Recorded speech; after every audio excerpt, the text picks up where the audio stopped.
I'm Jeffrey Misfit. My name's K.S. Thompson. My name's Apollo Rock. Roman James. It's your boy Roach King. 3 years. We've been together for a long time, but we started doing Vagabond Mafia probably about 3 years ago. Yeah, we've known each other about each other and stuff for a really long time. Cool. So, what the last band did that I interviewed is they mentioned 3 artists individually that inspired you. So we'll go down the line again and just name 3 artists that inspired you or bands that inspired you to make music or play music. So, Justin Vernon, Bon Iver, if you don't know, check it out. The Chariot, dope ass band. Probably Outkast too. That's 4. That's cool. Yeah, you're right. That's what's called. He can have 4 because he got the good ones. Well, I'm the lead singer, so. I hate that. I would say the 3 that influenced me would be Hot, J. Cole, and motherfucking Busy Bone. To be real with you, you know, that's that shit though.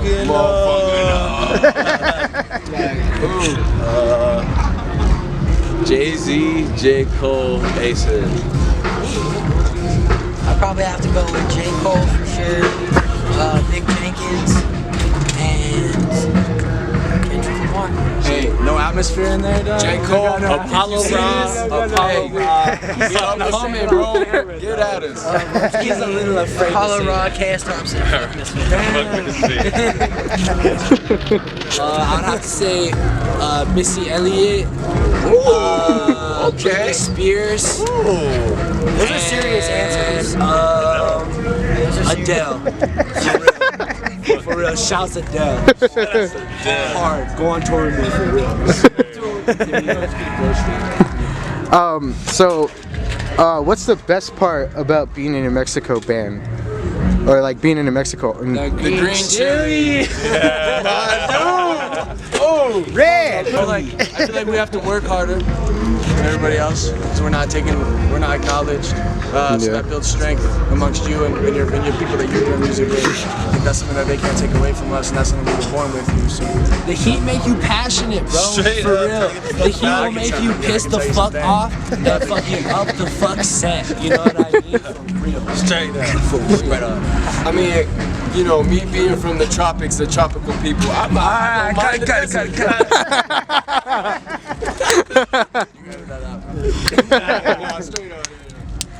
Try the red chili. Hey, that's good too. Yo.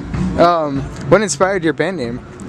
That's a good question. You don't have to ask those two. So I would say Golden barnacles. the definition of what a vagabond is a person that's very nomadic in nature, that moves from place to place. There's no set destination, and that's just kind of in our hearts how we are. You know what I mean? Like, we don't see ourselves being in Albuquerque. We're trying to fucking take over all 50, you know what I'm saying? And then Mafia, because there's more than just the 5 of us that you see here, you know what I mean? We're an entire collective of people branching out 30 motherfucking deep, you know what I mean? And all of them are artists, collectives, and all that shit. So, you know, we're just trying to like find a name that both fits 2 and 2 together.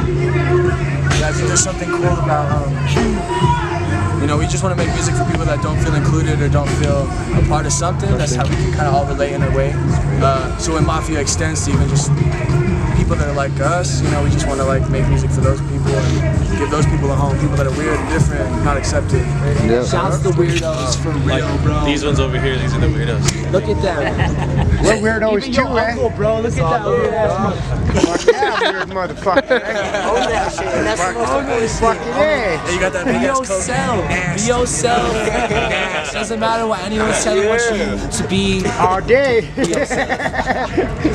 All right, and the last question: are you still all the original members? Yeah. We had 7 more that was really not cool, so we chopped their legs off and we hung them up as trophies. But we's the ones standing, you know? 5 strong, for real. 5, maybe 6, I don't know. Fight for it. Fight for it. We'll see how 2020 turn out, you know what I'm saying? Right. Right now, Yeah, I'm about to quit, so I'm fuck this guy. Fuck this guy. yeah, dude, honestly. I'm out. Get back to gymnastics. I'm gonna go to like a college and start accounting or something. Yeah, it's cool. That's the next He's gonna write a book or something. You can still play. Yeah, no. He said no. No. All right, last, anything you want to shout out? Any albums, songs? Shout out to you. Yeah, what's your name? Shout out to you. Anthony. Yo, shout out to Anthony. for doing this. That is the coolest dude. You mess at with your Anthony, dog, we school. gonna have a problem, dog. If you mess with Anthony, bro, we gonna say something. Vagabond Mafia gonna run up into school. You saw the Booth video. We are going to incite a physical altercation. We are not People that you want to get in altercations with. We are crazy. When everything was changing, Vagabond Mafia. Thank you, Anthony. My name's Nate, but my artist name is Jeffrey Misfit. Finding my way in my skin, finding my way in my skin, finding my way in my skin. How do I get back to happy again? I make music, and I'm currently trying to write a book as well.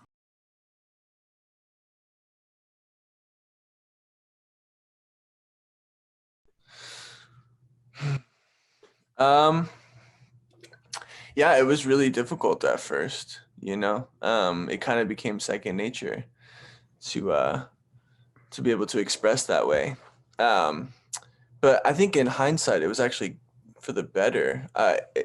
We don't usually get time to kind of take a step back from being outward to like reflect and be inward and actually force yourself to understand like, who am I and what am I trying to like exude through my art? And that was just kind of the process of, I guess, acceptance of the state of the world. I guess it was Right. like, I guess just make the best of it, you know? But yeah, it was definitely really hard at first.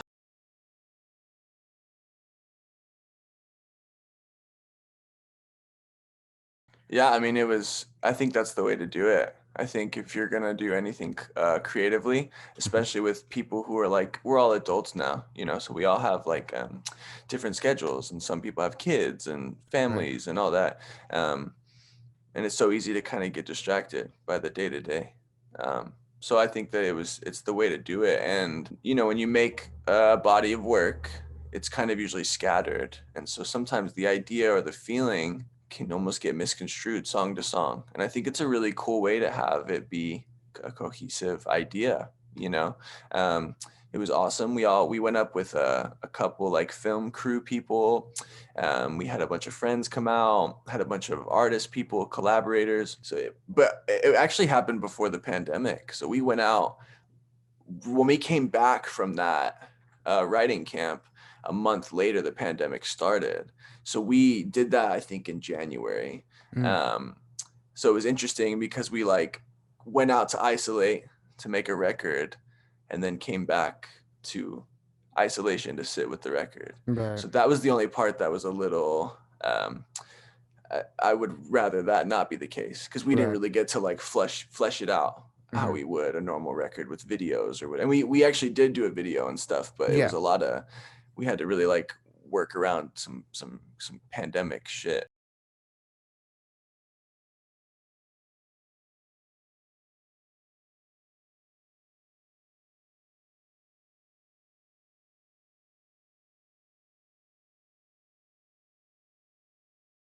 So yeah, so that record came actually as a product of the pandemic.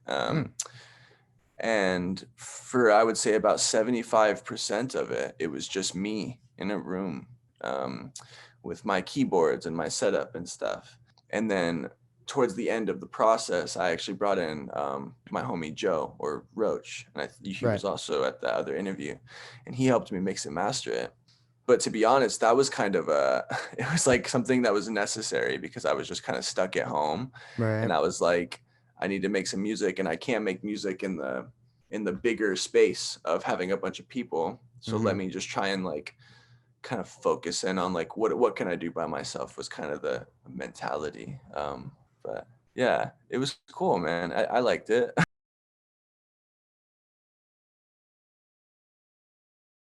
That's a pretty like solid lineup. I got really I found a huge appreciation for Rick Rubin recently. Because he's just like he's like a silent type of person that is in pretty much every good song. Yeah. And I'm kind of pulled into that. Like, it's really cool that someone was able to make a career off of music and was able to change so many records and was able to do so being basically faceless. Yeah. I think that's really cool. But yeah, the lineup that you just mentioned is like a top tier for sure.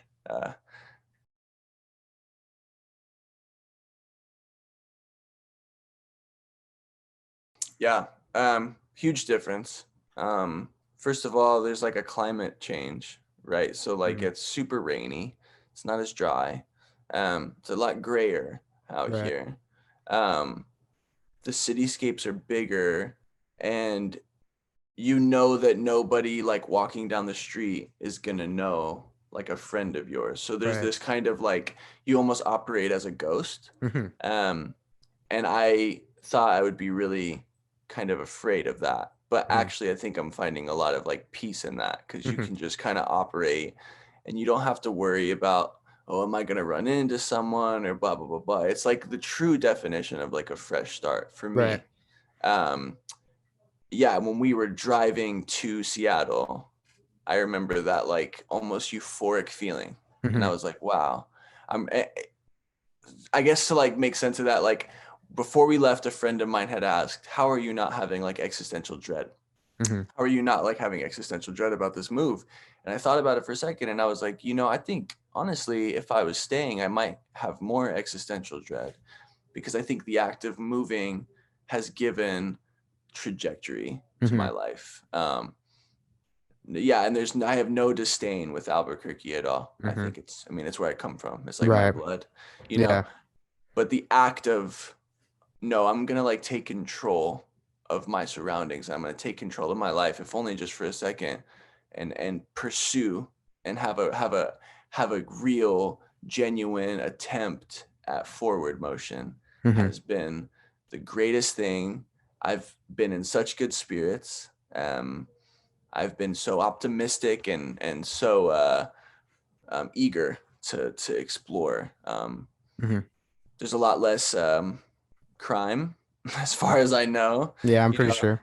as I've been looking at my phone on Facebook every once in a while, and every time I check, there's like a new shooting or a new whoop-de-whoop, new blah blah, Mhm. and that's just sad. And I can't tell if, obviously, I know it. That's just how it's been like our whole time being there. Mhm. But it's weird because being away from it, being in a place where that's not happening really, Right. it's like wow, it's weird how desensitized you get to some of that, and so Yeah. that's been kind of a shock to my Mhm. system. Like we've been walking the streets and it's just been like, it doesn't feel, I guess, dangerous, or it doesn't feel, Right. and I'll probably miss some of that at some point, Yeah. because there's that's kind Yeah. of some liveliness, and I like the turbulence of it. But Mhm. I guess those are the biggest difference that I've noticed so far.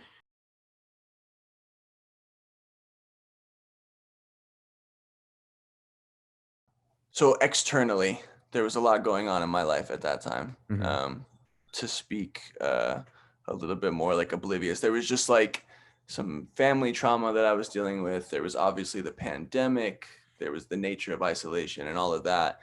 And I was kind of coming to grips with, when you're just sitting by yourself for hours on end, you have to do the hard shit, and you have to uncover kind of the issues that you're having and the things that you do that affects people. So there's a point to like kind of where I'm going with this, but whenever I was writing with Vagabond Mafia, I was always writing from a place of, this is almost like a caricature of Mhm. me. This is almost like I'm writing in this almost fictional space, because maybe that was what I needed at that time. I needed to kind of write from an overly confident person because I am so self-conscious, or I needed to Mhm. write from an overly braggadocious person because I am kind of like soft-spoken, or I Mhm. needed to be super extroverted in my presentation because I'm super introverted, and so I came to grips with all of that during the pandemic, and I was like, you know what,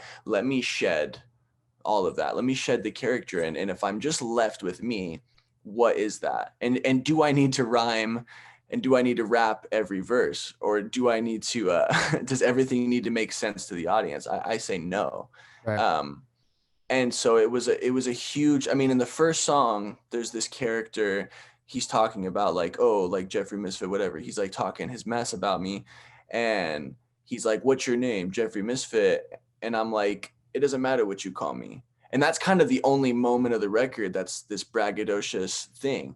Mm-hmm. And in a way, I was almost metaphorically killing off that character Right. and having number 2, the song All I Can Be Is Myself, whatever that means. Mm-hmm. That's kind of the start of this experience. Like, I don't really know what I am yet, Right. but I'm having an honest attempt at trying to understand that. And so the lyrical content and all of that changes because I'm not so finite. There's no absolute. It's Mm-hmm. all just questions. I'm not saying I'm this or this is that. I'm like, what is that and why is that? Does that make sense? Yeah, that makes sense. Yeah. Like, it's That just a makes lot sense. more inquisitive, and I have a lot less sorted out than I Mhm. thought I would have whenever the other Vagabond records came out, you know? Yeah.